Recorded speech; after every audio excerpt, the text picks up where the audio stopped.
el misterio de las 7 iglesias. Moi, je me dis, tiens, c'est bizarre. Mais c'est vrai, quand je vois comment ça se passe aujourd'hui, c'est vrai que ça vient à point, ça. C'est vraiment ça, quoi. Es algo de verdad que sucede. Je voulais qu'on... Donc, c'est uniquement dans le livre d'Apocalypse que j'ai été inspiré aujourd'hui, et avant-hier. Et Dieu m'avait donné ce verset parce que j'avais rien jusqu'avant-hier. Et j'étais en train d'étudier la Bible et Dieu m'a donné quelques versets, mais rien que dans l'Apocalypse. Et je voudrais qu'on aille, parce que l'Apocalypse, on dit l'Apocalypse, mais moi j'ai ma Bible en néerlandais. Je n'ai pas compris ça.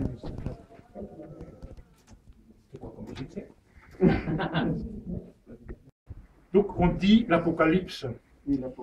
Mais quand on regarde par exemple le chapitre 1 de l'Apocalypse, le verset 1,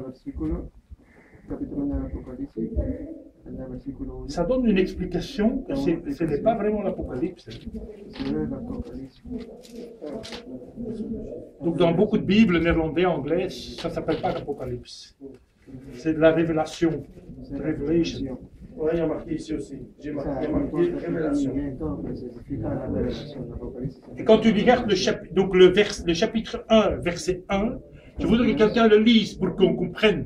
En espagnol de préférence. Allez. 1. Leo 1.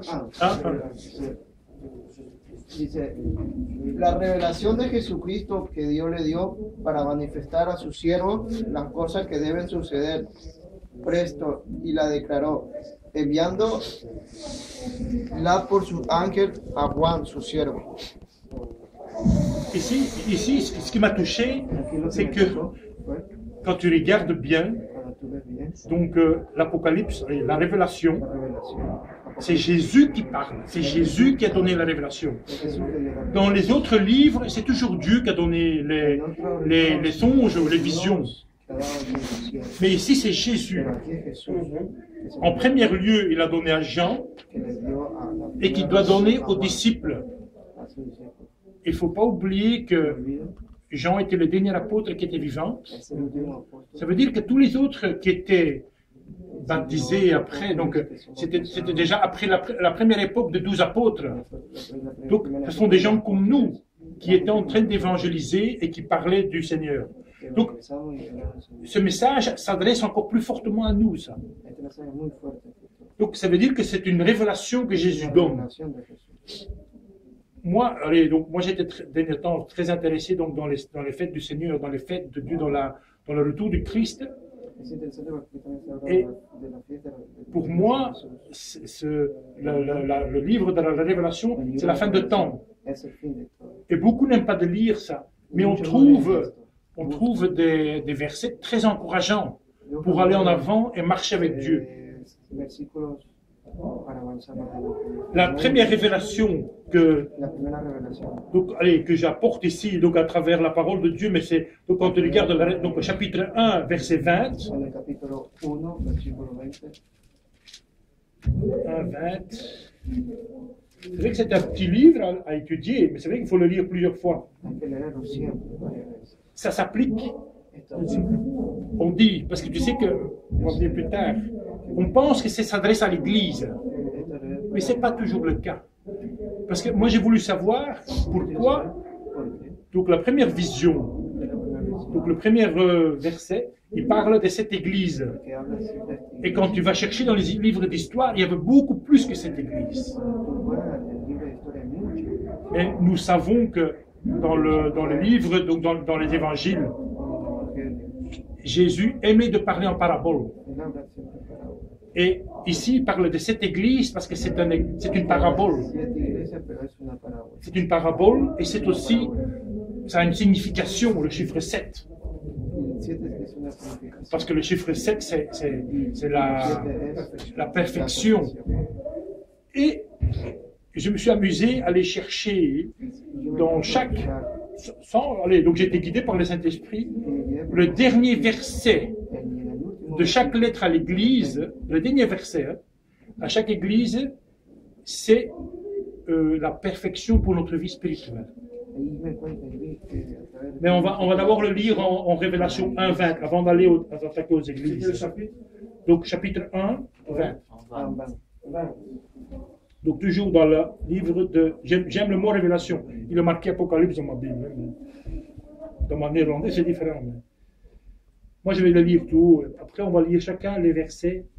Quant au mystère de cette étoile, parce que quand l'apôtre Jean a vu, quand Dieu l'a pris, donc Jésus l'a porté donc dans le nouveau Jérusalem, dans la nouvelle ville, il a vu que Jésus avait 7. Donc, quant au mystère de cette étoile que tu as vu dans ma main droite et de 7 chandeliers d'or, les voici. Les 7 étoiles sont les anges des 7 églises et les 7 chandeliers sont les 7 églises.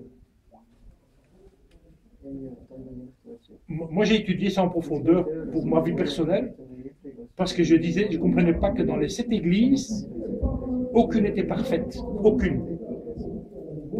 Aucune église était parfaite. On peut aller dans les détails, mais ça risque d'être un peu lourd. Mais aucune église est parfaite. Et je pense que notre vie spirituelle, à nous, notre personne, notre maison, notre propre cœur, qui est l'église du Saint-Esprit, qui est la maison du Saint-Esprit, est-ce qu'elle est parfaite? Et je me suis... Parce que si dans la Bible, Jésus donne exemple de cette église et aucune des 7 est parfaite, ça veut dire est-ce qu'il existe la perfection? Mais Jésus, à travers la révélation qu'il donne, il donne comment avoir une vie, donc les églises parfaites, mais aussi une vie spirituelle parfaite.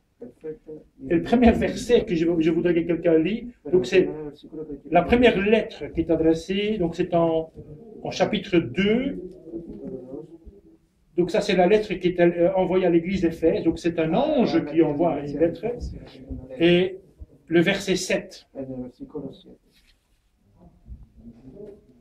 Qui veut le lire? C'est important de le proclamer de sa bouche, parce que c'est toutes les bénédictions pour notre vie. Qui veut lire ça? Ou je le lis, hein, Je peux lire. Que celui qui a des oreilles écoute ce que l'Esprit dit aux assemblées. À celui qui vaincra, je lui donnerai de manger de l'arbre de vie et qui est dans le paradis de Dieu. Moi, ce qui m'a interpellé ici, dans ce verset aussi, donc ici on est dans le dernier livre de l'Apocalypse, dans le dernier livre de la Bible. Ici, on revient donc dans le premier livre, par où l'homme est tombé par le fruit, donc un arbre avec des fruits. Et ici, la première, celui qui a des oreilles, donc on dit bien que celui qui a des oreilles écoute ce que l'Esprit dit aux églises. Je donnerai à manger du fruit de l'arbre de la vie. Et c'est dans le paradis de Dieu. Ça veut dire que c'est un retour. Et c'est encore une fois la preuve que beaucoup de gens n'utilisent pas tous les livres de la parole. On ne peut pas les séparer parce que c'est l'alpha d'un côté, oméga. Donc ici on est dans la fin. Donc toutes ces choses ont un lien ensemble. Donc l'homme est tombé par le fruit dans le paradis. Et ici, celui qui ouvre ses oreilles et qui marche, donc qui marche selon la volonté de Dieu. Donc c'est Jésus qui dit, je lui donnerai à manger du fruit de l'arbre de la vie qui est dans le paradis de Dieu. C'est un retour au jardin d'Éden, mais spirituellement.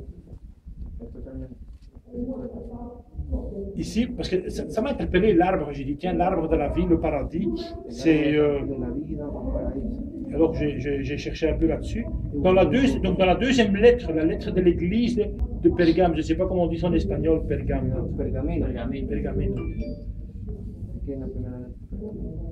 Dieu était très... toutes ces églises avaient une faute. Je dis, je ne vais pas rentrer dans le détail, mais toutes ces églises avaient des imperfections.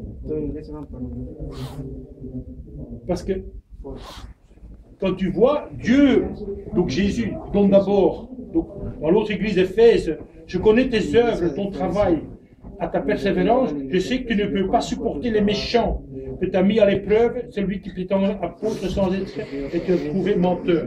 Donc Dieu interpelle, donne des compliments, mais dit quand même que tout ne va pas bien.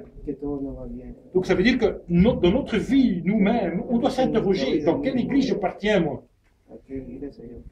Dans la deuxième lettre, j'ai oublié, donc c'était d'abord la lettre de l'église de Simérie.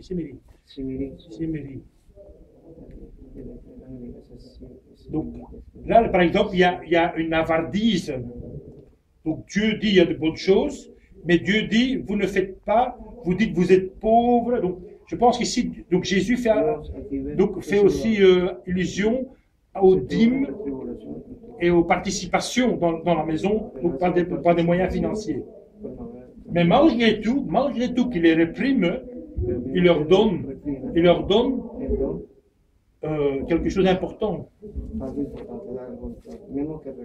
Donc, par exemple, quand on regarde donc en Révélation 2, verset 11, je vais quelqu'un lit ou je le lis? Que celui qui a des oreilles écoute ce que l'Esprit dit aux églises. Le vainqueur n'aura pas à souffrir de la seconde mort.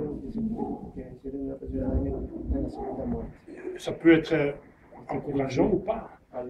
Mais ça explique parfois qu'on est persécuté aussi.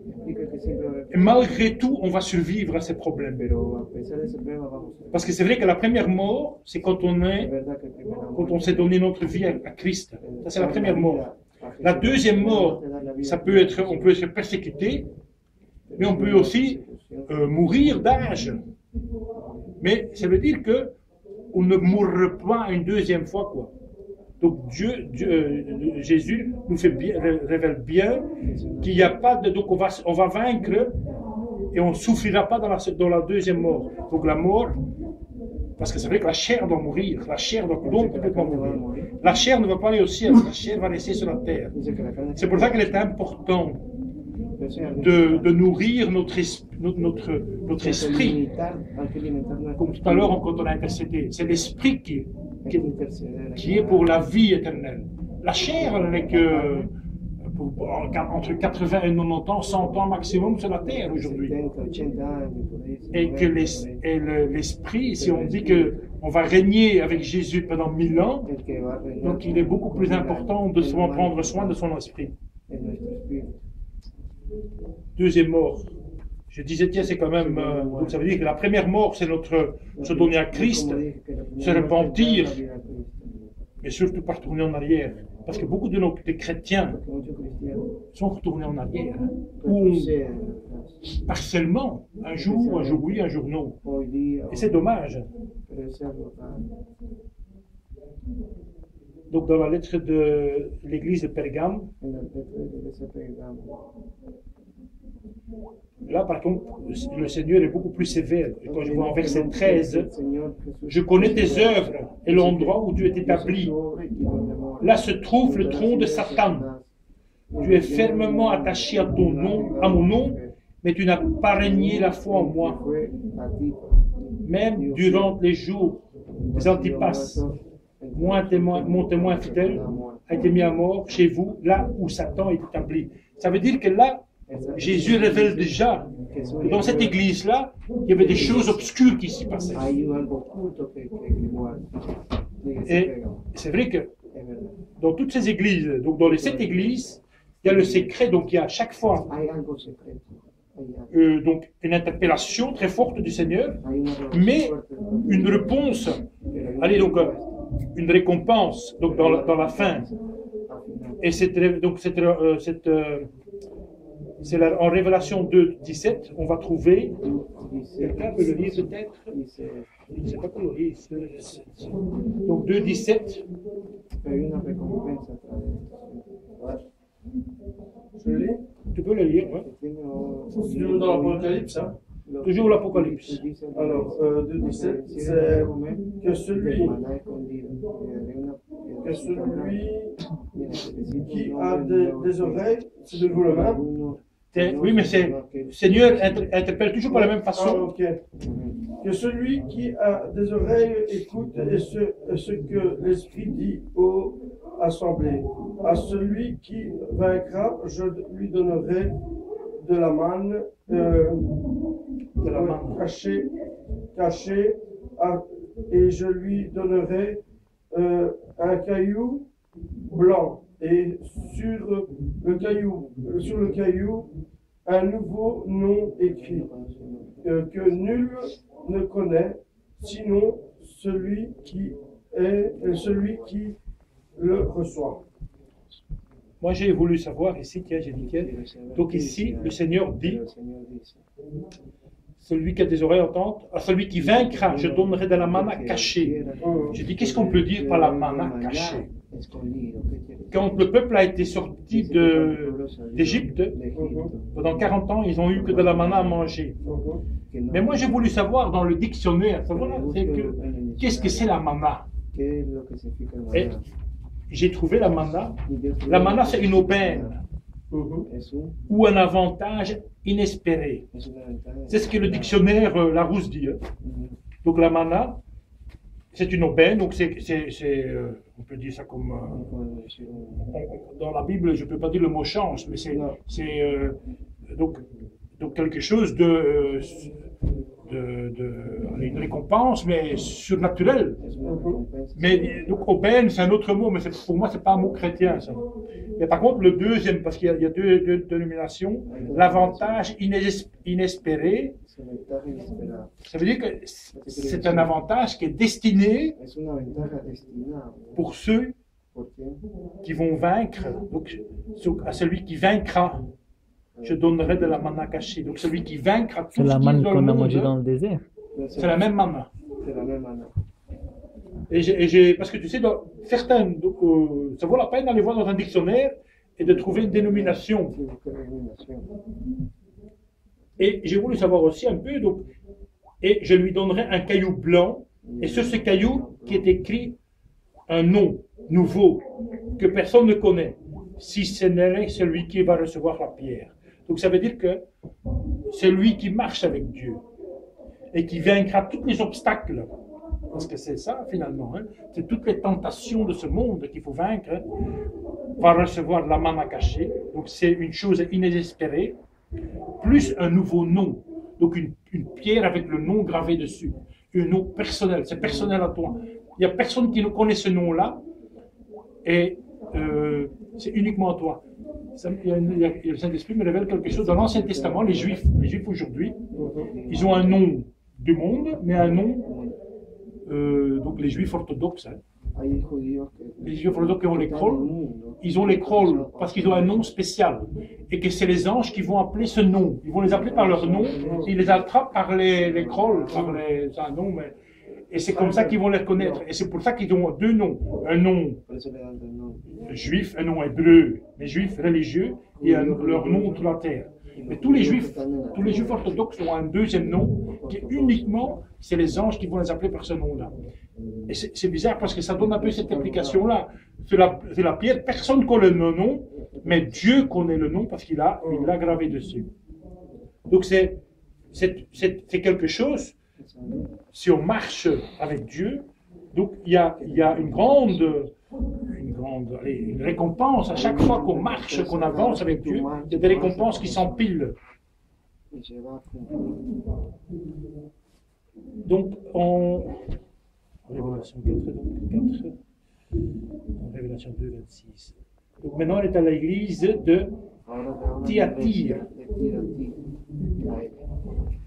Ici, donc, il y a des compliments. Je connais tes œuvres, ton amour, ta foi, ton service et ta persévérance.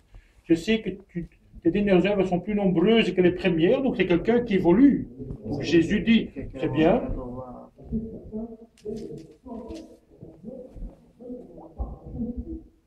Mais là, donc un peu plus loin, je ne vais pas lire tout, parce que donc là, par exemple, il y a des faux prophètes qui travaillent dans l'église. Et le Seigneur fait donc des faux prophètes qui se livrent à l'immoralité sexuelle, à manger de viande sacrifiée aux idoles. Par exemple, ils font des altares, des autels pour d'autres dieux. Mais ça, tu sais, dans la vie spirituelle, un autel pour un autre Dieu, ça veut par exemple dire mettre Dieu de côté et servir un autre Dieu. Le Dieu du travail, le Dieu de l'argent, le Dieu du football, ou ça sont servir d'autres dieux. On ne réalise pas, mais ça sont servir, c'est mettre Dieu en dernière place.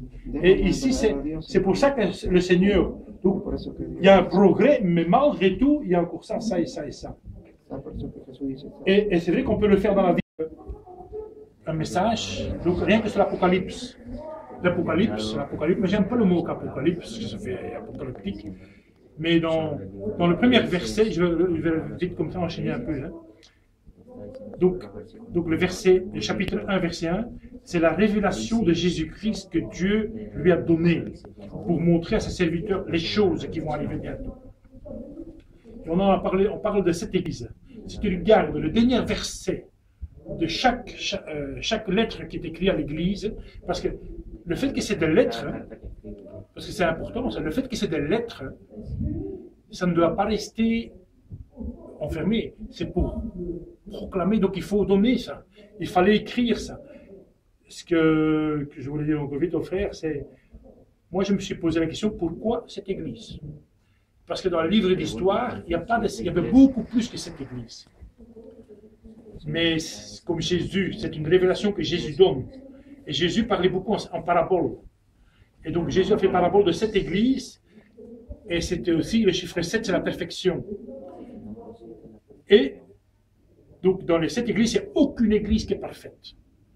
Et c'est vrai que dans notre vie, donc ici on parle d'église, mais nous sommes l'église du Christ. Notre corps, c'est l'église du Christ. Donc ça veut dire que ces lettres nous sont adressées à notre église, à nous aussi, à notre vie spirituelle, à notre vie de tous les jours, notre comportement. Et les lettres sont très claires, ça vaut la peine de les lire. Et de les relire, parce qu'il faut les lire 2-3 fois. Mais moi j'ai voulu, donc parce qu'il y a d'abord une interpellation, donc le Seigneur donne une interpellation très forte, mais le dernier verset chaque fois, c'est une récompense, allez, une promesse, c'est la promesse. C'est une promesse que Jésus donne. Dans tous les autres livres, c'est Dieu qui parle. Ce qui m'a surpris dans l'Apocalypse, c'est surtout Jésus qui parle. Donc on va continuer maintenant. Donc le premier, c'était « Celui qui vaincra, je donnerai à manger de l'arbre de la vie qui est dans le paradis de Dieu. » Le deuxième, celui qui vaincra, deuxième lettre, au dernier verset, n'aura pas à souffrir de la seconde mort, donc de la deuxième mort. Dans le troisième lettre, à celui qui vaincra, je donnerai de la manna cachée, et je lui donnerai un caillou blanc, et sur ce caillou est écrit un nom nouveau, que personne ne connaît, sauf celui qui reçoit la pierre. Maintenant, on va continuer. Donc dans la quatrième lettre, qui est adressée, c'est dommage qu'ils ne sont pas alimentés ici, 26. C'est la lettre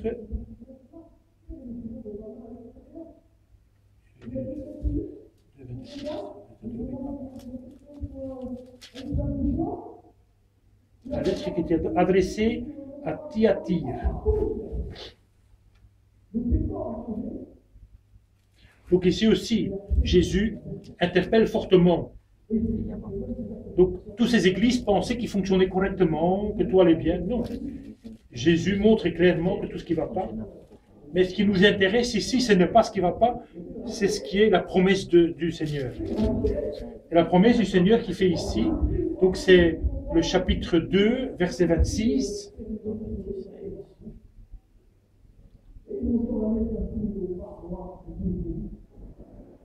Donc ici, donc, Jésus dit en verset 23, je examine tous les reins de chacun. Donc ça veut dire à travers les tripes, les boyaux, tout est vérifié. Et au vainqueur, donc verset 26, au vainqueur, celui qui accomplit mes œuvres jusqu'à la fin, je donnerai autorité sur les nations. Il dirigera avec un sceptre de fer, comme on brise les vases d'argile, ainsi que moi-même j'ai reçu le pouvoir de mon Père. Et je lui donnerai l'étoile du matin. moi je dis donc il y a un bâton de fer, ça veut dire que Jésus, jusque maintenant, jamais il a dit je vais utiliser un bâton de fer pour frapper quelqu'un, pour toucher. Ça veut dire que tous ceux qui ne viennent pas vraiment à Dieu vont être persécutés, parce que c'est donc ça. Et celui qui marche avec Dieu participe avec le bâton de fer, ou un bâton dur comme du fer, à la persécution des autres. Moi je me dis c'est quand même bizarre que le Seigneur donne ça maintenant, allez, c'est toute autre chose qui est venue maintenant. Mais j'ai réfléchi un peu, moi j'étais content, ça m'a inspiré, tu sais, ça m'a inspiré, c'était le carnaval, et mon enfant devait être déguisé. Et j'ai dit, je vais l'habiller en Abraham, avec un talit, mais j'ai cherché dans la Bible toutes les choses qui avaient une importance. Et je me dis, donc pendant que les autres se déguisent, il sera déguisé, mais de la même façon, il va évangéliser. Et je lui ai donné un bâton. Quand on regarde dans l'Ancien Testament, tous ceux qui ont porté un bâton, c'était des leaders. C'était des leaders. Et que c'était, donc, Abraham avait un bâton, c'était un leader, et c'était un symbole. Et d'ailleurs, quand tu regardes dans le livre, on va pas aller dans les détails, mais dans l'Ancien Testament, ce bâton, on pouvait parfois même le donner en gage, en garantie de quelque chose. Ça s'est passé avec la prostituée. Il n'avait pas d'argent sur lui, il a dit, je vais te donner ma bague et mon bâton. Parce que c'était quelque chose de très, très valeureux, quoi. Et c'est vrai que, à travers le temps, ce bâton est toujours un symbole d'un leader. Et ça veut dire que Jésus veut qu'on soit des leaders. Il veut qu'on soit des leaders, mais c'est vrai qu'un bâton dur comme un fer, spirituellement, ça peut être dire aussi, c'est d'utiliser la force que Dieu t'a donnée, que le Seigneur t'a donnée, comme leader, comme responsable ou chef de la maison, pour conduire ta maison, pour conduire correctement ta maison. Et ça m'avait inspiré, je me dis, moi, ça y est, je vais lui montrer que les leaders portent un bâton. Et c'est vrai que nous aussi, donc c'est vrai que si on persévère, qu'on récompense, parce que c'est ça finalement, quand on vaincra, et si on se garde jusqu'à la fin de nos œuvres, on va dominer sur les nations. Donc ça ne sert à rien de faire de la politique aujourd'hui, parce que Jésus va entendre. Beaucoup aujourd'hui veulent se lancer dans la politique, mais tu sais, ce n'est pas encore prêt, ça, c'est pas encore le moment. Ça. Si un jour Dieu te pousse dans la politique, c'est la fin de temps, ça veut dire, aïe, la fin de temps, on a un pied dedans. Là. Et ça veut dire qu'il faudra conduire le peuple avec une main de fer, avec un bon leader, conduire ce peuple. Comme Moïse a conduit ce peuple à travers le désert, à traverser la mer. Parce que c'est ça le symbole de ce spectre, donc ce bâton. Donc à travers de ça, donc Dieu même me montrait sa puissance. Et c'est vrai que si Dieu veut nous donner les nations, ce bâton, c'est un bâton qu'on doit utiliser pour, même si c'est un bâton spirituel, pour évangéliser aussi, pour parler de Jésus. Aujourd'hui, je pense que c'est surtout ça que ce bâton qu'on doit utiliser. Et alors, donc on le conduit là, mais il dit aussi, à la fin du verset, il dit, et je te donnerai l'étoile du matin. L'étoile du matin. Et là, en venant avec la voiture, j'ai entendu une chanson qui dit l'estrella de la mañana. Et dans la parole, on trouve ça. Donc dans le verset 2, 26, l'étoile du matin. Moi, j'ai voulu savoir ce que c'est l'étoile du matin. Hein. L'étoile du matin, c'est la lumière. C'est la lumière. Donc c'est la lumière du Christ. C'est la lumière de d'avoir ouvert. Donc ça ouvre nos yeux et ça nous fait briller. Donc on comprend mieux la parole. Donc on perçoit mieux la parole. Donc l'étoile du matin, ça nous ouvre spirituellement nos yeux et ça fait briller donc la parole de Dieu. On va aller donc dans la cinquième lettre. La cinquième lettre, c'est la lettre qui est adressée 5, à Philadelphie, la lettre de l'église de la Philadelphie. Ici, par exemple, la plus grande interpellation non contente que Jésus donne, c'est « Je connais tes œuvres, voici, j'ai mis devant toi une porte ouverte que personne ne peut refermer, parce que tu as peu de puissance et que tu as gardé ma parole sans mon nom. » Donc Jésus dit « Tu gardes ma parole, mais malgré tout, tu as une porte qui est ouverte que tu n'arrives pas à fermer. » Ça veut dire qu'on a quelque chose dans notre vie qui n'est pas en bon raccord. Ça peut être beaucoup de choses. Hein. Ça peut être donc. Allez, on revient toujours pour un homme dans une maison. Il faut s'interroger quelle porte peut être ouverte ici qui fait un courant d'air. Cette courant d'air, qu'est-ce que ça peut être cette porte? Cette porte que j'arrive pas à fermer. Ça peut être spirituel aussi. Est-ce que je passe assez de temps avec le Seigneur? Est-ce que je la semaine, qu'est-ce que je fais la semaine? Est-ce que je suis en bon rapport avec tous les amis, tous les gens, mes collègues de travail, sur mon lieu de travail, ou est-ce que je ne vole pas quelqu'un? Est-ce que je ne suis pas en train de rouler quelqu'un, de maltraiter quelqu'un? Donc, ce sont des portes ouvertes. Et ça peut être de toutes petites portes. Parfois, c'est d'envier, la jalousie, ou de ne pas participer. Ça sont des portes ouvertes. Mais, malgré tout,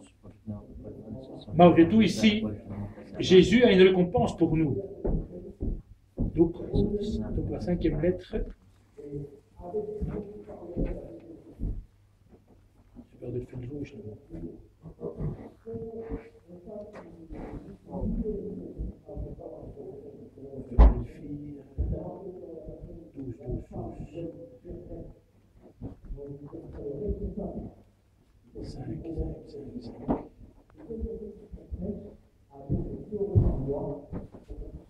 Chapitre 3, verset 12.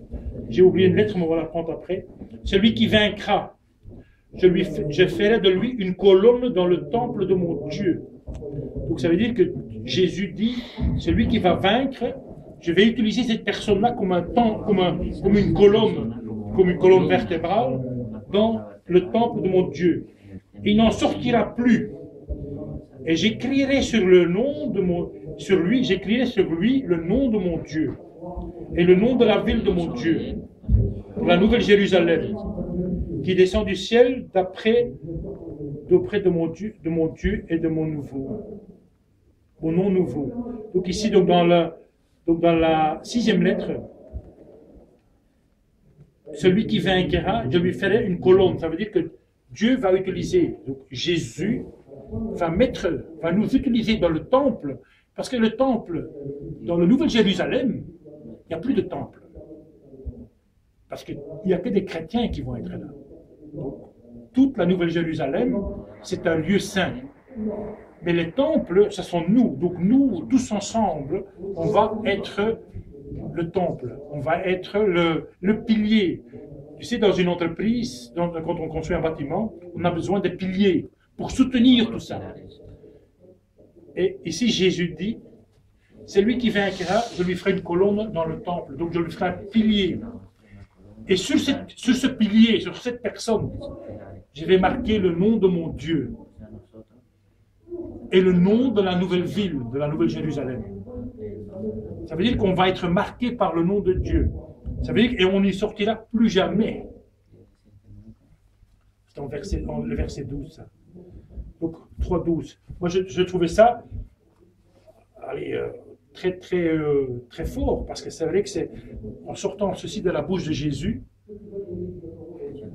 nulle part dans la parole des apôtres, on trouve des choses, des versets si forts qui nous guident et qui nous encouragent à aller en avant avec Jésus-Christ. La lettre qu'on a oubliée, donc, c'est donc la 5e lettre, parce que c'est ça qu'on avait oublié. Tout à l'heure, on a passé la 6. Donc la lettre, donc, la colonne que Dieu va nous utiliser comme de colonne, donc que Jésus va nous utiliser comme de colonne, c'est dans l'église de Laodicée. Laodicée, Oui. Et donc, la récompense dans le livre, donc dans l'église, donc la lettre de l'église de la Philadelphie, c'est la 3.5, le vainqueur, c'est l'habillé, donc le vainqueur ici. Parce que finalement, si on passe tous ces obstacles que le diable nous met, que Dieu permet que le diable nous mette devant nos pieds, on va sortir de vainqueur. C'est finalement, c'est comme une course. Une course, à la fin, il y a une récompense. Si on est dans le sport, à la fin, il y a une médaille. Mais la médaille ici, c'est de la récompense qu'on va aller au ciel. Donc le vainqueur, c'est habillé de vêtements blancs. Je n'effacerai pas son nom du livre de la vie, et je le rencontrerai devant mon Père et devant ses anges. Que celui qui a des oreilles écoute ce que l'Esprit dit aux églises. C'est l'Esprit de Dieu qui dit, celui qui va vaincre tous ces obstacles dans les églises peut-être sur cette terre, mais aussi dans l'église personnelle qu'on est. Jésus nous fait la promesse, parce que c'est Jésus qui nous fait la promesse, il va nous habiller des vêtements blancs.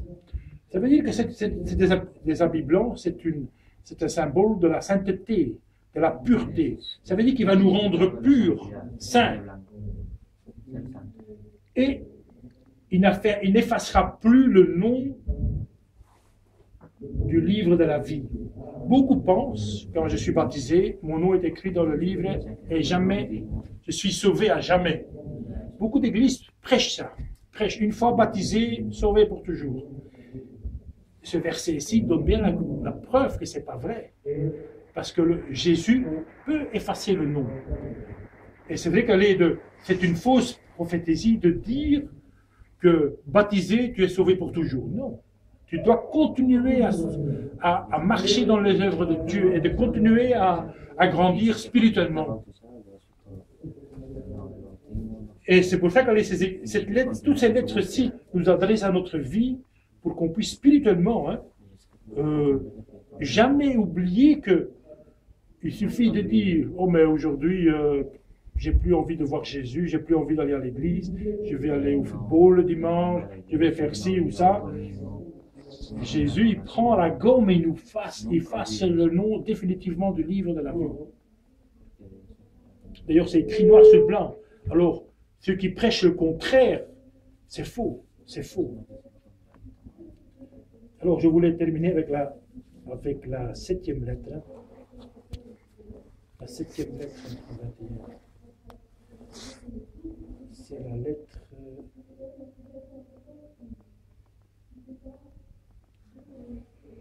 Donc, c'est la fin, donc finalement c'est la fin. Et il y a le verset qui vient avant. Donc Jésus dit, « Voici, je me tiens à la porte et je frappe. Si quelqu'un entend ma voix et ouvre la porte, j'entrerai chez lui et je soupe avec lui et avec moi. » Donc ça c'est le verset 20. Ça veut dire que le Seigneur est toujours ouvert, à tout moment, même à la dernière minute.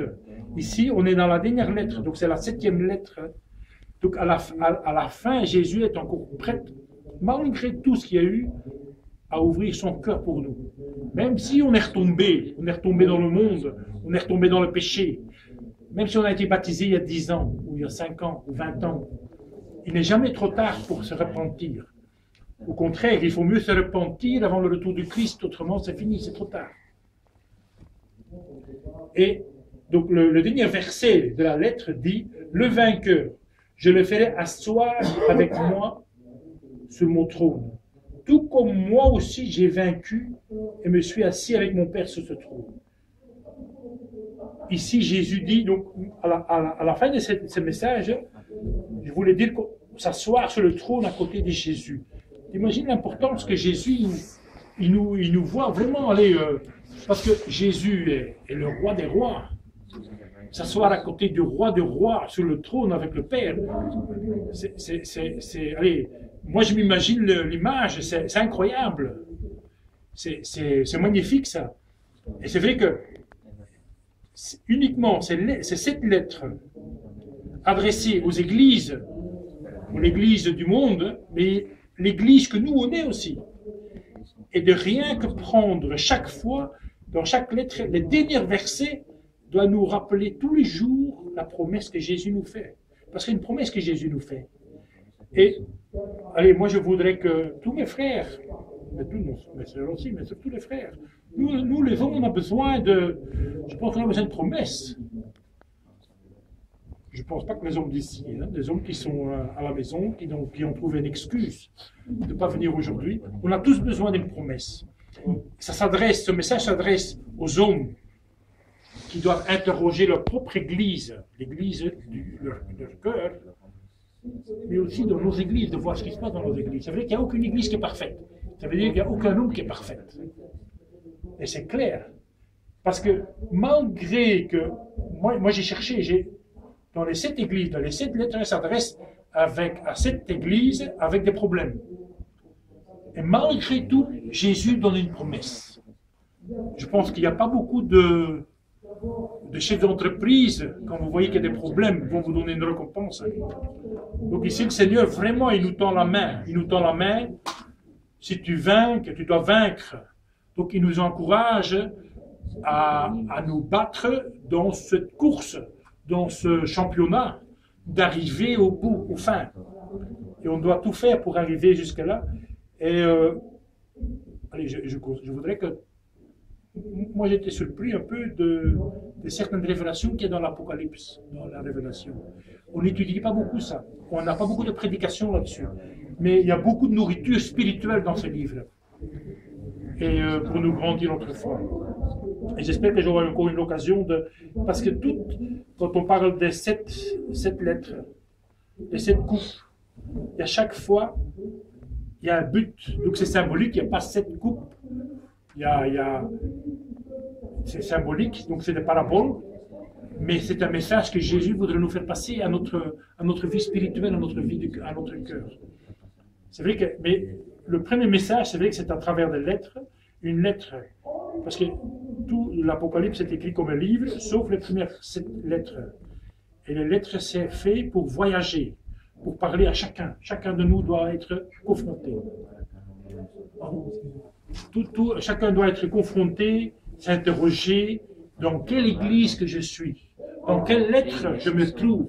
Est-ce que je suis en accord avec Dieu? Est-ce que je suis en accord avec Jésus? Parce que ce qui est important pour moi, l'importance que moi j'ai vue dans ce livre, c'est surtout la parole de Jésus ici. C'est plus la parole de Dieu, c'est la parole de Jésus. Ça m'a interpellé très fort, ça. Ça, c'est le message que je voulais faire passer aux hommes, pour que nous, les hommes, puissent appliquer ces lettres qui sont adressées aux églises.